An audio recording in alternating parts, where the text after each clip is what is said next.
BSc part first paper first inorganic chemistry. इसमें हम chapter पढ़ रहे थे एस ब्लॉक एलिमेंट्स। इस एस ब्लॉक एलिमेंट्स की हमने 14 क्लास पढ़ ली थी।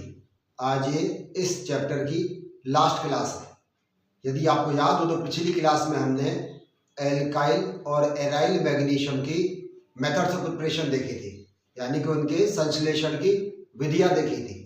हमने कहा था कि मैग्नीशियम के कार्बधात्विक यौगिक यानी कि ऑर्गेनोमेटेलिक कंपाउंड्स 3 प्रकार के होते हैं। पहला, जिनको गिरनार रिएजेंट कहते हैं, यानी कि RMGX। दूसरा हमने कहा था डाई एल्काइल मैग्नीशियम यानी कि R2MG। और तीसरे प्रकार का था साइक्लोपेंटाडाइनाइल मैग्नीशियम, जिनको हम सैंडविच कंपाउंड भी कहते हैं। इन तीनों की मेथड्स ऑफ प्रिपरेशन हमने देखी थी। आज के क्लास में हम बात करेंगे इनके रिएक्शंस यानी कि इनकी अभिक्रियाओं के बारे में। आपको याद हो तो इससे 1-2 क्लास पहले मैंने यह भी कहा था कि ग्रिग्नार रिएजेंट की तुलना में एल्काइल लिथियम या लिथियम के OMC ज़्यादा रिएक्टिव होते हैं, इसीलिए उनको सुपर ग्रिग्नार रिएजेंट कहते हैं। तो जो रिएक्शंस हमने लिथियम के ऑर्गेनोमेटेलिक कंपाउंड में देखी थी, ठीक उसी प्रकार की रिएक्शन मैग्नीशियम के कार्बधात्विक यौगिक या ऑर्गेनोमेटेलिक कंपाउंड दिखाते हैं। केवल अंतर यह है कि यहाँ अभिक्रिया की दर लिथियम के कार्बधात्विक यौगिकों की तुलना में कम होती है। तो देखते हैं इसकी रिएक्शंस।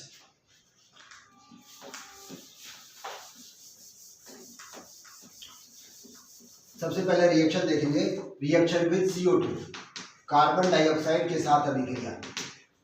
रिएक्शन विद CO2 या कार्बन डाइऑक्साइड के साथ अभिक्रिया। जैसे मान लीजिए RMGX, ये ग्रिग्नार रिएजेंट, इसकी रिएक्शन CO2 के साथ करा है। यहाँ पर ये R नेगेटिव Mg पॉजिटिव, इसके इलेक्ट्रॉन्स मान लीजिए यहाँ आते हैं और ये R ग्रुप किस पे जुड़ेगा, ये जाकर कार्बन पे जुड़ जाएगा और MgX इस पर। तो क्या आ गया C डबल बॉन्ड O, यहाँ आ गया R, यहाँ OMgX। अब इसका हाइड्रोलाइसिस करा दीजिए तो ये क्या बन जाएगा, RC OOH प्लस MgXOH, यानी कि कार्बोक्सिलिक एसिड्स बन जाते हैं। Carboxylic acids. तो जब कभी भी कार्बन डाइऑक्साइड की रिएक्शन ग्रिग्नार रिएजेंट से कराते हैं या एल्काइल मैग्नीशियम हैलाइड से कराते हैं तो कार्बोक्सिलिक एसिड्स बनते हैं। दूसरा देखें, reaction with formaldehyde HCHO, formaldehyde के साथ अभिक्रिया। हमने जब एल्काइल लिथियम की रिएक्शन देखी थी तो हमने देखा था कि फॉर्मेल्डिहाइड के साथ 1 डिग्री या फिर प्राइमरी अल्कोहल बनता है। फॉर्मेल्डिहाइड के अलावा और कोई सा एल्डिहाइड लेते हैं तो उससे 2 डिग्री या सेकेंडरी अल्कोहल बनता है, जबकि कीटोन के साथ रिएक्शन कराने पर टर्शियरी अल्कोहल बनता है। ठीक उसी प्रकार की रिएक्शन यहाँ होती है। जब फॉर्मेल्डिहाइड के साथ रिएक्शन RMGX की कराएंगे ग्रिग्नार रिएजेंट की, तो क्या होगा कि यहाँ पर ये R ग्रुप जुड़ जाएगा, क्योंकि ये पार्शियली पॉजिटिव होगा, ये पार्शियली नेगेटिव, और यहाँ इस प्रकार से होगा। तो ये HCH यहाँ पर आएगा R और OMgX। इसका हाइड्रोलाइसिस करा दीजिए तो ये HCH यहाँ R और OH प्लस MgXOH, यहाँ पर H आएगा, यहाँ पर OH आएगा। तो क्या बन जाएगी, 1 डिग्री या फिर प्राइमरी अल्कोहल बन जाते हैं। 1 डिग्री या फिर प्राइमरी अल्कोहल। इसी प्रकार से जब इसकी रिएक्शन RMGX की रिएक्शन फॉर्मेल्डिहाइड के अलावा अन्य किसी एल्डिहाइड के साथ कराएं तो यहाँ आ जाएगा RCH, यहाँ R, सिमिलर रिएक्शन है OMgX। इसका हाइड्रोलाइसिस करा दीजिए तो यहाँ आ जाएगा RCH ROH प्लस MgXOH। तो क्या बन गया, ये 2 डिग्री या फिर सेकेंडरी अल्कोहल बन जाते हैं। और इसी प्रकार से जब इसकी रिएक्शन हम कीटोन के साथ कराएंगे RMGX RCR double bond O, ये कीटोन के साथ जब रिएक्शन कराएंगे तो ये बनेगा RC, यहाँ भी एल्काइल ग्रुप, यहाँ भी एल्काइल ग्रुप, OMgX। और फिर इसका जब हाइड्रोलाइसिस कराएंगे तो यहाँ पर ये RCRROH यानी क्या बन जाते हैं 3 डिग्री या फिर टर्शियरी अल्कोहल बन जाते हैं, साथ में MgXOH निकलता है। तो ये रिएक्शन देखकर आपको समझ में आ रहा होगा कि यहाँ पर जब फॉर्मल्डिहाइड से रिएक्शन कराते हैं तो 1 डिग्री या प्राइमरी अल्कोहल, जब फॉर्मल्डिहाइड के अलावा अन्य किसी एल्डिहाइड से अभिक्रिया कराते हैं 2 डिग्री या सेकेंडरी अल्कोहल, और इसके अलावा कीटोन के साथ रिएक्शन कराने पर टर्शियरी अल्कोहल बनते हैं। इन सबको आप नोट कर लें।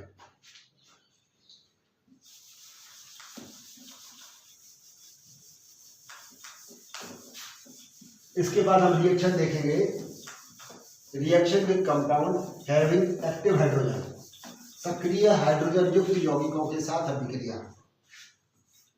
तीसरी रिएक्शन है reactions with compounds having active hydrogen.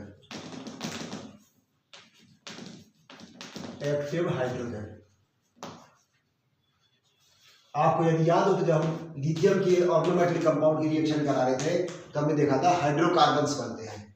ठीक उसी प्रकार की रिएक्शन RMGX की रिएक्शन मान लीजिए हम HOH वाटर के साथ कराते हैं तो क्या बनेगा RH plus MgXOH।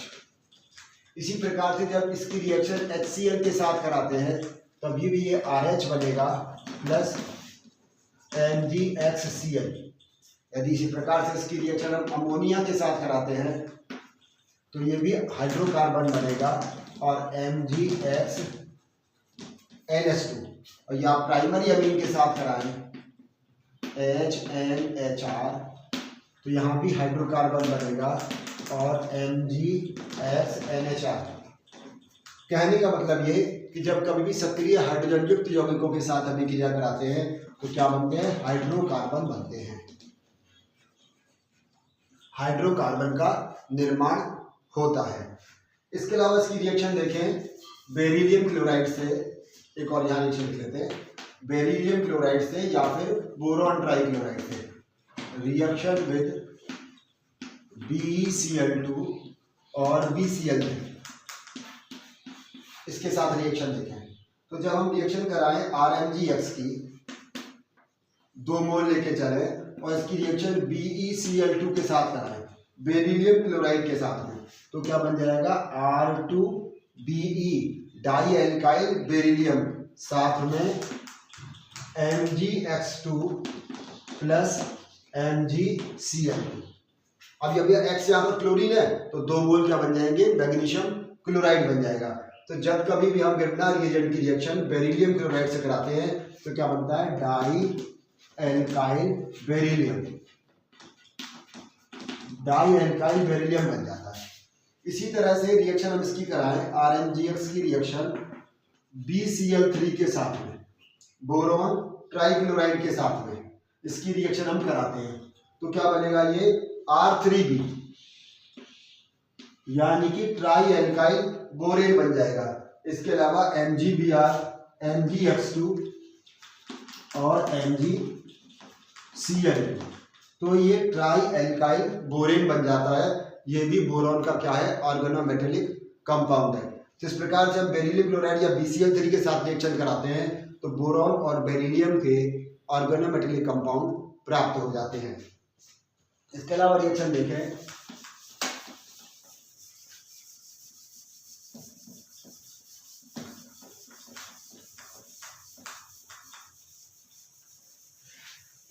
Reaction with silicon tetrachloride, reaction with SiCl4 silicon tetrachloride. अब इसकी 4 स्टेप में रिएक्शन होगी, जैसे RMGX में, और इसकी रिएक्शन SiCl4 के साथ कराते हैं तो ये बन जाएगा RSiCl3 प्लस MgXCl। आप समझ रहे होंगे कि यहाँ पर क्या हुआ, एक एल्काइल ग्रुप जुड़ा और एक Cl यहाँ आ गया तो RSiCl3 ये बन जाता है। फिर इसकी रिएक्शन RMGX की रिएक्शन अब होगी RSiCl3 ये क्या बन जाएगा, R2SiCl2 प्लस MgXCl। फिर वापस से इसकी रिएक्शन होगी RMgX R2SiCl2। तो आपकी बात समझ में आ गई होगी, बन जाएगा R3SiCl प्लस MgXCl। और चौथा स्टेप भी आपकी समझ में आ गया होगा कि RMgX की रिएक्शन जब R3SiCl के साथ कराएंगे तो बनेगा R4Si प्लस MgXCl। एक एक करके क्लोरीन रिप्लेस होता जाता है और एल्काइल ग्रुप जुड़ता चला जाता है। तो यहाँ ओवरऑल रिएक्शन देखें तो यहाँ 4RMgX प्लस SiCl4, ये आपस में यहाँ पर ये कैंसिल हो जाएंगे। हमारे पास बचेगा R4Si प्लस 4MgXCl, यानी कि टेट्रा मिथाइल साइलेन बन जाता है, टेट्रा मिथाइल साइलेन। तो जब कभी भी ग्रिग्नार रिएजेंट की रिएक्शन सिलिकॉन टेट्रा क्लोराइड के साथ कराएंगे तो क्या बनेगा, टेट्रा एल्काइल साइलेन। यहाँ सिलिकॉन के कंपाउंड को साइलेन बोलते हैं या सिलीन हिंदी बोलते हैं, टेट्रा मेथिल सिलीन अंग्रेजी में टेट्रा मिथाइल साइलेन। तो टेट्रा मिथाइल साइलेन बन जाते हैं। इसके अलावा रिएक्शन उसकी बहुत सारी रिएक्शन ऑर्गेनोमेटिक कंपाउंड हम अन्य इसको काम में ले सकते हैं और लगभग ये रिएक्शन वही है जो कि एल्काइल लिथियम की होती है। अब बात करते हैं इसकी स्ट्रक्चर की।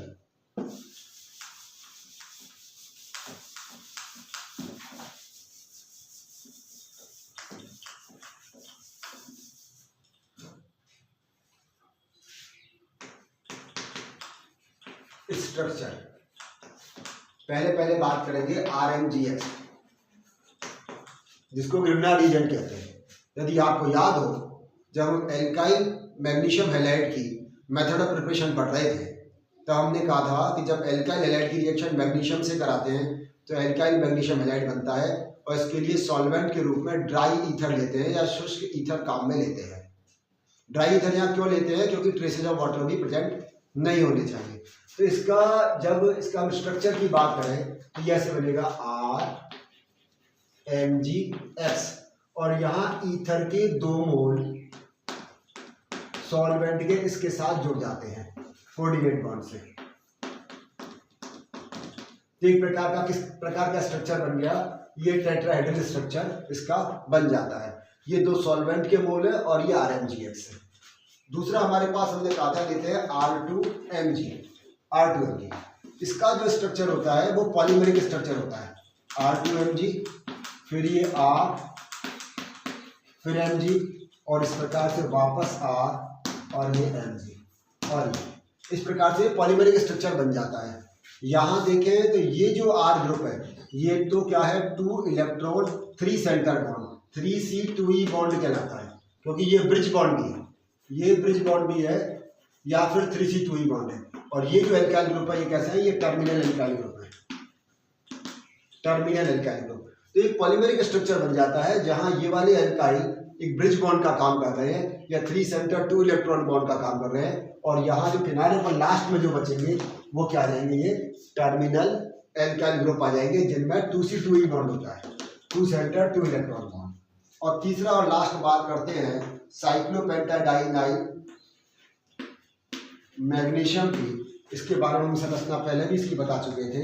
ये इस प्रकार से होगी, ये सैंडविच कंपाउंड बन जाते हैं मैग्नीशियम, ये इसकी स्ट्रक्चर है। साइक्लोपेंटाडाइनाइल मैग्नीशियम की स्ट्रक्चर इस प्रकार होती है। ये एक एरोमेटिक यौगिक है, ये भी एरोमेटिक यौगिक है, और इसके जो 6 पाई इलेक्ट्रॉन है, इसके 6 पाई इलेक्ट्रॉन, इन इलेक्ट्रॉन के साथ में मैग्नीशियम जुड़ा रहता है। तो ये मैग्नीशियम के ऑर्गेनोमेटलिक कंपाउंड के स्ट्रक्चर है। यहाँ यह चैप्टर खत्म हो जाता है। आज की क्लास में आपने मैग्नीशियम की रिएक्शंस देखी कि मैग्नीशियम किस प्रकार से, मैग्नीशियम के ऑर्गेनोमेटलिक कंपाउंड किस प्रकार से रिएक्शन करते हैं, और साथ में तीनों प्रकार के जो मैग्नीशियम के ऑर्गेनोमेटलिक कंपाउंड है उनकी संरचना के बारे में हमने जाना। तो एग्जाम में जब कभी इस पर कोई क्वेश्चन आए तो आप इसको समझकर आसानी से लिख सकते हैं। यहाँ पर ये S ब्लॉक एलिमेंट का चैप्टर खत्म हो जाता है। धन्यवाद।